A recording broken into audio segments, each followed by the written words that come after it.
Amen. Good morning, everyone. Y'all may be seated. Well, look at your neighbor and say, neighbor, the sun has been shining bright lately, but not as bright as your smile. Y'all look amazing, and it is so good to be in church together this morning. This morning, I want to entitle this message, Mary Magdalene's TED Talk. The wisdom of the church's first preacher. Mary Magdalene's TED Talk, the wisdom of the church's first preacher. Now today, of course, is Mary Magdalene's feast day. Did y'all know that? How many people knew that? Can we just give it up for Mary Magdalene, y'all? Today is Mary Magdalene's feast day. And a feast day is just a special day in the church calendar where we celebrate and feast on the life and wisdom of a saint and ancestor, which for us this morning begs the question, well, how do you live a life that leaves others something to feast on? How do you live a life that brings people together to the table and leaves them full of wisdom, encouragement, and spiritual nourishment? How do you live a life that you yourself are able to feast on and draw strength, encouragement, and spiritual nourishment from? How do we collectively as a community leave legacies that future generations will thank us for long after we are gone? How do you live a life worthy of a feast? Mary Magdalene in her TED Talk from this text today says, I'm so glad that you asked. The first thing we see from this story of the church's first preacher, the first point in her TED Talk, Mary Magdalene would use and say to us, that we need to journey first to the place of our pain, to the place where our tears are the strongest. In the Indigenous First Nations translation to this text, Mary Magdalene's name is actually translated as strong tears. Beloved, Mary Magdalene would say to us in her TED Talk, that we have to journey to the place of our strong tears. And I know we just came out of a pandemic, and we're officially out of that pandemic. But just because we're officially out of the pandemic, it doesn't mean that emotionally, psychologically, and for some of us even physically, that the pandemic is out of us. So there's still so much to grieve, and even beyond the pandemic. So hear the wisdom of Mary as she says we have to journey to the place where our fears are the deepest. We have to sit at the tomb, beloved. We have to sit at the place where our hopes, dreams, and desires lay desolate. We have to make space for our grief and pay attention to it. Beloved, we have to travel to our tombs even in the midst of a society that places myriad things at our disposal that help us travel past them. I know it's hot. I know it's been hot lately, so I'm going to say that one more time. Beloved, we have to travel to our tombs, even in the midst of a society that places myriad things at our disposal to help us travel past them. Oh, come on, especially in this nation that marries capitalism and consumerism better than any other nation on earth. As a matter of fact, as Bell Hooks reminds us in her book, Mary Magdalene brought some company for her TED Talk. So Bell Hooks reminds us in All About Love, she says, quote, our cultural emphasis on endless consumption deflects our attention. We are endlessly bombarded by messages telling us that our every need can be satisfied by material increase. And Hooks goes on to quote artist Barbara Kruger, who points out that a life motto for our society could easily be, I shop, therefore I am. Oh, if it's you, don't raise your hand. Just blink, just blink. Thank you. I see those blinks. Let me make it plain. Some of us, if we're honest, we use Dodger dogs to dodge our pain. Oh, y'all didn't know I was hitting that close to home this early. And I know we just had some last week, and they were amazing, by the way. For some of us, we run from our hurt, and then we run to see LeBron James. For some of us, it's wines and spirits to silence the groans and the whines from our spirit. For some of us, we consume social media with Instagram, Twitter, and now Threads, and of course, Facebook to help us not face the ugly chapters in our own book. For some of us, it's video games that, unlike our own lives, we get to restart again and again.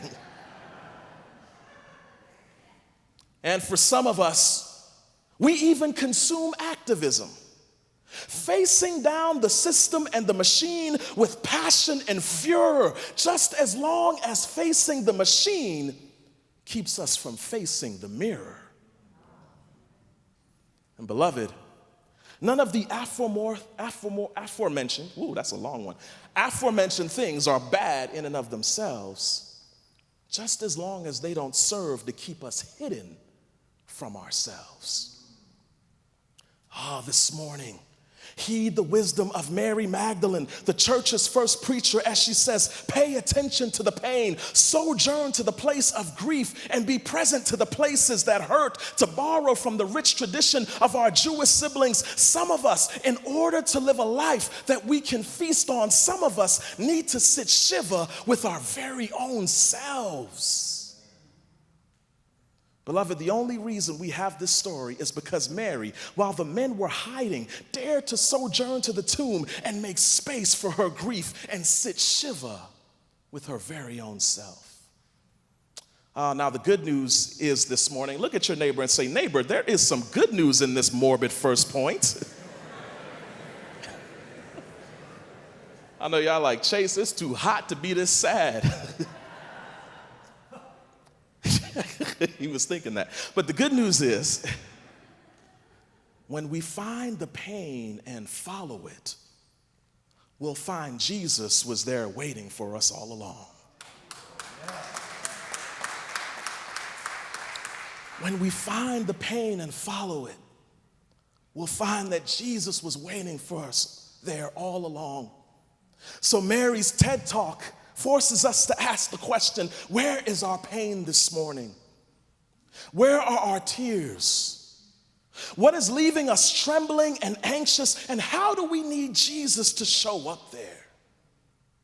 And the other piece of good news that Christina Cleveland reminds us of in her book, God as a Black Woman, is that thankfully we are in relationship with a God who, quote, cherishes our human need and doesn't despise of it. So when we get to the tomb, we'll find that the God who's been waiting for us is exactly that, the God who's been waiting for us. Heed the wisdom of the church's first preacher. The only reason we have this story is because she dared first to go to the tomb while the men were hiding and scattered, while it was still dark and she didn't have all the answers. This woman went to the tomb. She walked a lonely road. I wonder, how long did it take you, Sister Mary, to get to the tomb from where you were? Or did she never leave in the first place? Either way, the effort, the courage that it took to go to the tomb, to the place of her grief, is wisdom for us all this morning. We got to go to the places of pain. Look at your neighbor and say, we got to go there. Oh, that neighbor ain't believe you. Find another neighbor and say, we got to go there.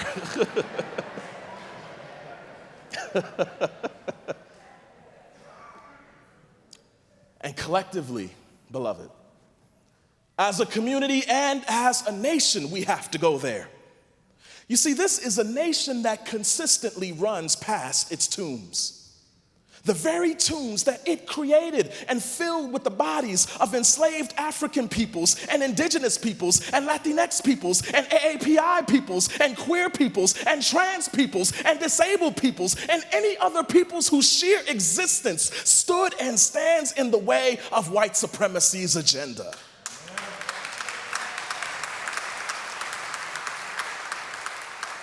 Beloved, we live in a nation of repressed grief, pain, and trauma. A nation that when it comes to its original sin of enslavement of African peoples and the genocide of indigenous peoples, just to name a couple of things, consistently refuses to go there. But hear the wisdom of the church's first preacher. The first point in her TED Talk, we gotta go there. And when we get there, we'll find that the God who's been waiting for us is exactly that, the God who's been waiting for us. All right, now I know this TED Talk started off a little deep, so let's take a deep breath in, let it out. Like, Chase, it is not even 10:30 yet. The second point of Mary Magdalene's TED Talk is believe in yourself, even if you're not the kind of person that society says ought to be believed. Oh, I'm gonna say that one more time because I think we missed it. Believe in yourself, even if you're not the kind of person society says ought to be believed. The year was 1851. The place was Akron, Ohio. And it was there at the Women's Rights Convention that abolitionist and feminist Sojourner Truth would give one of the most famous speeches in all of American history, Ain't I a Woman? Now, Sojourner Truth fought valiantly to abolish slavery and to have her humanity and womanhood honored by white feminists. Fighting a battle on two fronts, Truth went on to say in her speech, quote, if the first woman God ever made was strong enough to turn the world upside down all alone, insert sarcasm, then these women gathered here ought to be able to turn it back and get it right side up again. And now that these women are asking to do it, the men better go ahead and let them, end quote. Oh, come on, church. That's the sound of the voice of a woman, a black woman who believed in herself, even if the anti-black and patriarchal society she was oppressed by assigned her the category of someone who ought not to be believed. Oh, in order to live a life worthy of a feast, in order to live a life that leaves a legacy, sometimes the first person you got to believe in is you.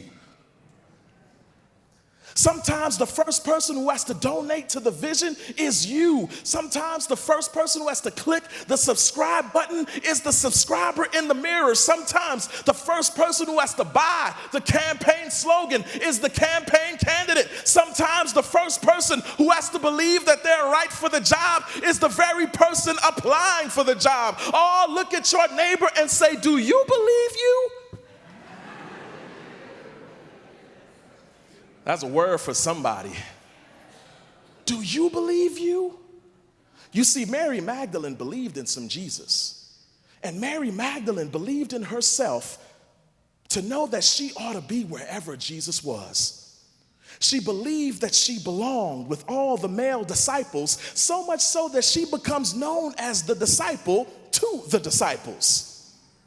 And as my dear friend Chris Yisa reminded us last year, right here at All Saints, when she preached about Mary Magdalene, she reminded us that Mary, quote, refused victimhood as an identity. She refused to be the sum total of the male gaze, but she ministers alongside Jesus, helps fund Jesus' ministry, and has a gospel attributed to her right alongside the time period of John's, though hers gets pushed to the side because, wait for it, patriarchy.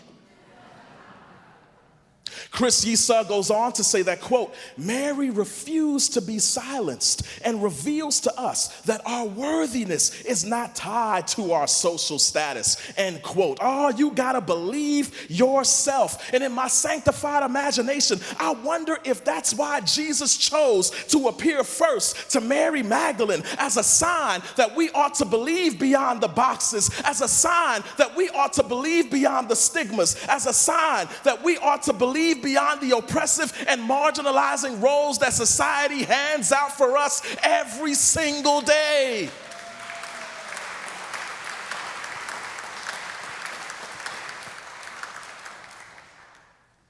I should have reached for this about 5 minutes ago. Thank you, Reverend Doctor. Jesus says to Mary Magdalene, Mary, I believe in you. And I believe in you so much that this brand new movie called The Resurrection, you're going to get a glimpse at the very first trailer. And I know that talking about belief in this way can be uncomfortable because as the church, we talk a lot about having belief in Jesus and not nearly as much about the belief that Jesus has in us. Oh, come on, I know it's been hot and we're ready to go on vacation, but do you know that Jesus believes in you? Beloved, that's the whole story of the disciples' spiritual formation with Jesus. He believes them into their becoming, all the while assuring them of their radical belonging. He believes them into their becoming, all the while assuring them, all the while assuring us of our radical belonging. Or as the Reverend Susan Russell said in her sermon a few weeks ago, quote, the kingdom of heaven is like whatever story it is that's going to get through to you that God's love is for absolutely everyone, is absolutely limitless, and that beloved community includes absolutely everyone. Jesus believes in you and believes us into our becoming, all the while assuring us of our radical belonging. That's good news this morning. I don't know if you know.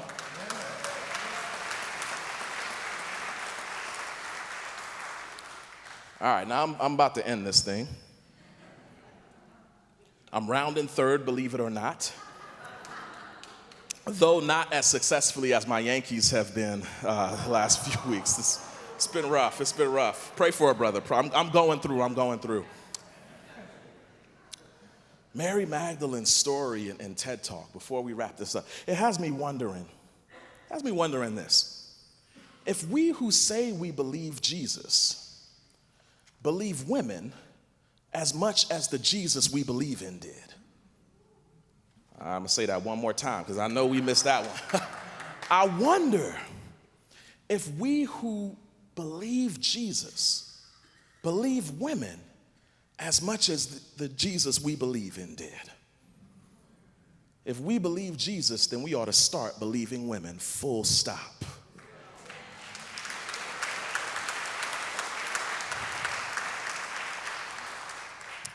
All right, now to end Mary Magdalene's TED Talk, I'm really closing right now. I picture her holding a sign that says, ask me about the resurrection.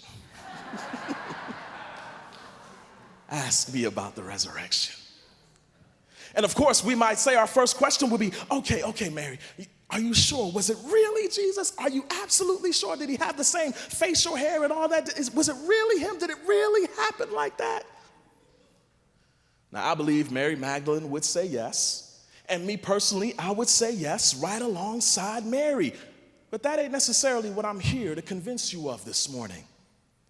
Because I think Mary Magdalene actually has a better question for us. I think instead of asking us, do you believe in the resurrection? I picture Mary asking us, out of the intimacy and ministry and time she spent walking, talking, and living with Jesus, I picture Mary Magdalene not asking us the simplistic question as to whether or not we believe the resurrection or not, but I picture Mary Magdalene asking us, beloved, do you live like it? Do you live like it?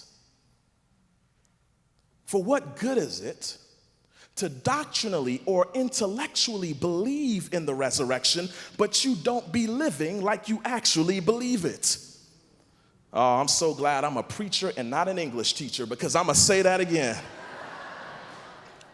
What good is it to doctrinally or intellectually believe in the resurrection, but you don't be living like you actually believe it?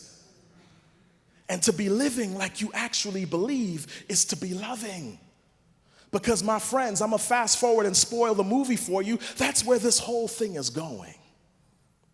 You see, Mary Magdalene, through her time spent with Jesus and personal testimony of what Jesus had done for her and her ministry with Jesus, grew to love her some Jesus, and she grew to walk in the same love that Jesus walked in. So where this is all going is toward the God whose perfect love casts out all hate, is towards the God whose perfect love casts out all fear. Or as the Reverend Dr. Sally Howard reminds us, quote, the God of our fears is the God we created, not the God who created us, end quote.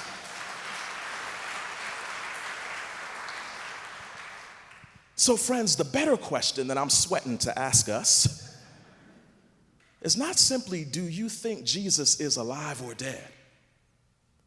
The better question is, do we walk in the love that Jesus walked in and commanded us to walk in?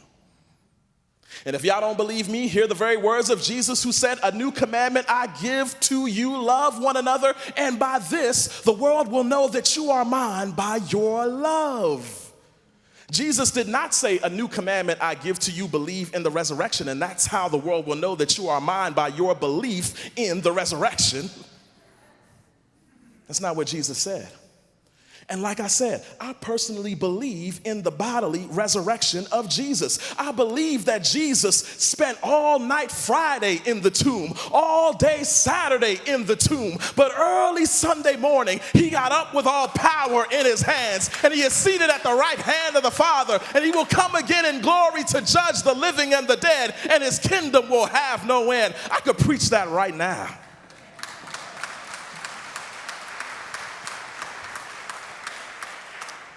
But you know what?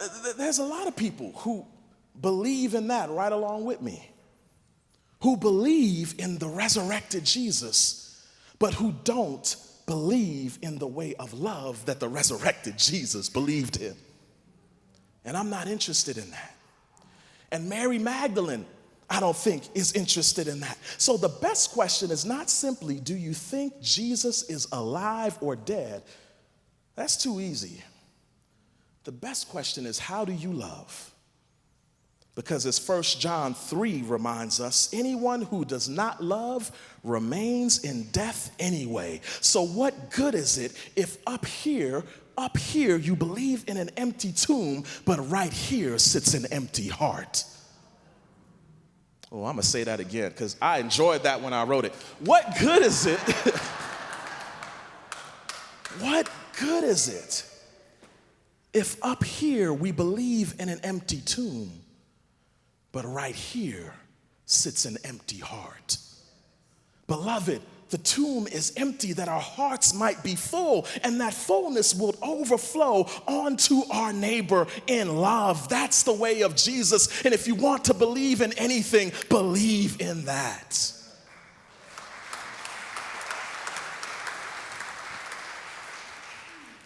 And Jesus gave us the formula. I'm done. I don't have nothing more on this page, but I want to say this one last thing.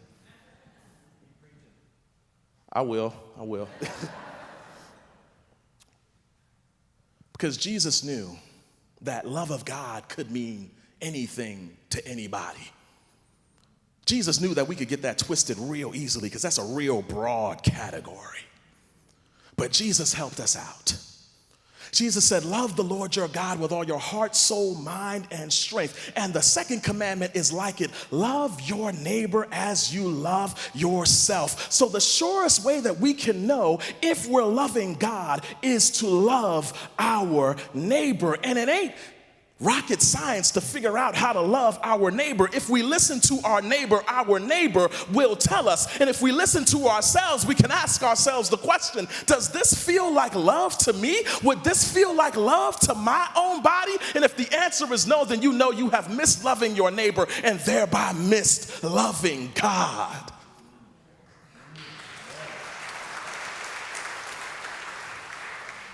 What good is it up here to believe in an empty tomb if right here sits an empty heart? Today, beloved, may we heed the wisdom of the church's first preacher and live a life that gives the world something to feast on. And here endeth the TED Talk of Mary Magdalene. Amen.